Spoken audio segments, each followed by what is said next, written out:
how many reps should you be doing in the gym? We're going to split this into two categories: performance outcomes or hypertrophy outcomes. So a performance outcome might be something like training for strength endurance, training for explosiveness.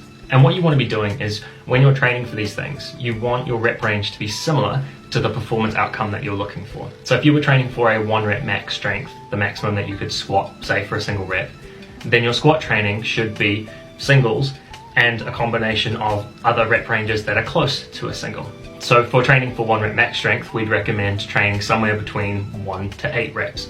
If you were doing, say, a strongman competition and your event was max number of deadlifts that you can do in a minute at a given weight, and you reckon you might get 10, then you want your training to be, you want to train sometimes with 10 reps and sometimes with maybe above and below that by about 20% or somewhere within there.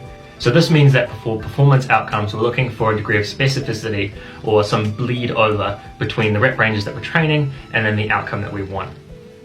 If you were training for, say, a CrossFit event where you're going to be doing 100 reps of something, then your 10 rep max probably isn't going to affect your 100 rep max that much, because it's less about absolute strength and more about your endurance. So we want to be training with 100 reps and maybe sometimes more and maybe sometimes less.